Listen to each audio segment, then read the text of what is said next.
justamente la etapa introductoria fue iniciada con el doctor Martínez Cruz, y con la intención, mi estimado doctor Javier, de, bueno, reconocer que este es un tema importantísimo. Estamos hablando del respeto al Estado de Derecho, estamos hablando, obviamente, a la no vulneración de nuestros derechos fundamentales y, por supuesto, a contrario sensu de lo que menciona el legislativo, a la defensa y por fin, a la consideración de lo que son los derechos digitales, porque hablar de privacidad, hablar de intimidad, pues va contra lo que se está estableciendo por parte del gobierno a partir de esta reforma a la ley. Lo escuchamos y tiene 6 minutos.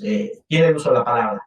Muchísimas gracias, mi estimado Rodolfo. Primero, felicitarte por esta iniciativa y por este espacio que creo que nos va a permitir atender aspectos que en el ámbito de la discusión a nivel nacional no se han abordado, y también por eso celebro la oportunidad de compartir el espacio con mi queridísimo amigo Diego, y también con el ingeniero.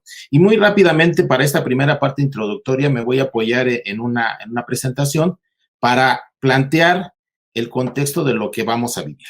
Miren, esta reforma, como bien se dijo, que se presentó el pasado 16 de abril de este año, nos genera precisamente un reto, porque si uno revisa el decreto, ¿sí?, se reforman 2 artículos, pero la parte del decreto que habla de la adición trae un impacto muy importante, porque incorpora una fracción que uno se da cuenta de lo forzado que está para meterlo en una ley que no tiene nada que ver para regular este tema. Y segundo, la incorporación de 2 capítulos, ¿sí?, bis, que yo siempre por técnica legislativa no comparto, el estar incorporando estos bis, ter, quater, quinter. Entonces estamos hablando de dos capítulos donde básicamente se incorporan o se crean 15 nuevos artículos, ¿sí?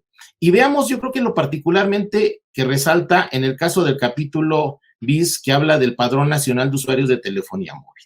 Y creo que es muy importante lo que aquí se dice. El registro del número de una línea telefónica móvil en el Padrón Nacional de Usuarios de Telefonía será obligatorio. Creo que es no entender el contexto en el que nació la nueva normatividad de protección de datos personales. Nosotros, México, ha ido a la par del Reglamento General de Protección de Datos Personales, y lo han dicho personalidades, entre ellas Mar España, cuando presentaba precisamente este reglamento, y decía: el paradigma que se rompe es que ahora la autodeterminación y la actividad cae en el titular de los datos. Hoy resulta que nos manejan una palabra como es obligatorio, cuando uno hace uso precisamente de estas tecnologías de la información, y nos obligan la palabra cuando perdimos esa autodeterminación, ese control sobre nuestros datos. También, ¿sí?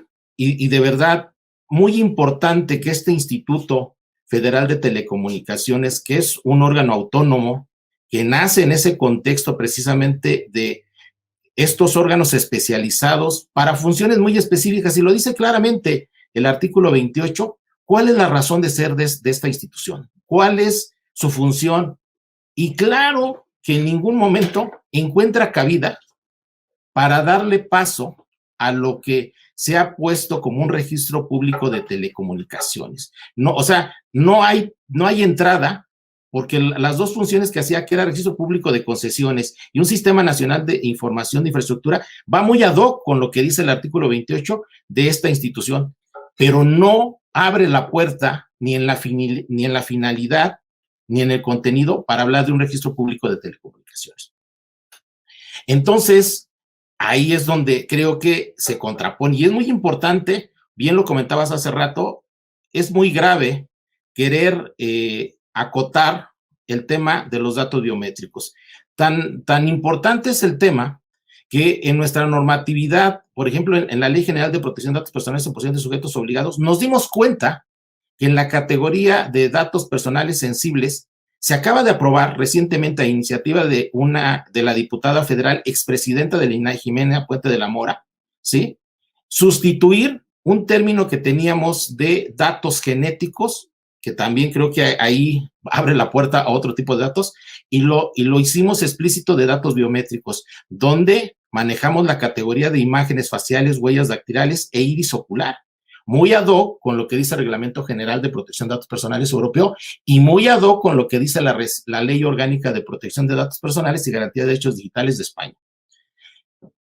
¿Qué nos ofrece esto? Miren, por eso creo que, y más adelante voy a plantear cómo ha resuelto, por ejemplo, el juez Juan Pablo Gómez Fierro, que bien lo dice, no es idóneo, ni necesario, ni proporcional, porque lo que se quiere invocar en materia de persecución de delitos, no hay evidencia, no hay ningún estudio que demuestre que guarda una correlación esto que se está buscando, y ya veníamos arrastrando un artículo 189 y un artículo 190, recuerden ustedes, por esa reforma que se planteó y que fue de debate en 2014, precisamente en materia de lo que podría estar invadiendo el tema de los datos personales.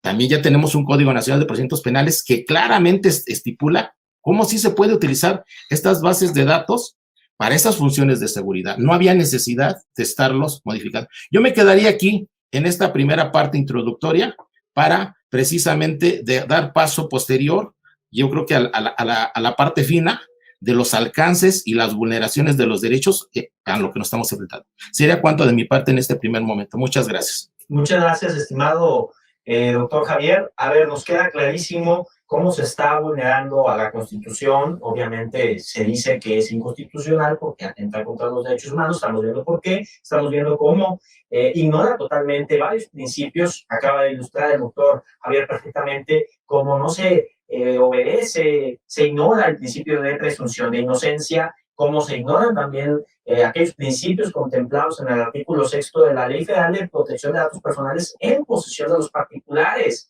Totalmente inaudito. Finalidad, ¿dónde quedó el principio de finalidad, el de proporcionalidad? Vamos a retomar esto más adelante. Tiene una presentación muy importante el doctor Javier, entonces en el desarrollo estaremos muy contentos de poderle dar seguimiento.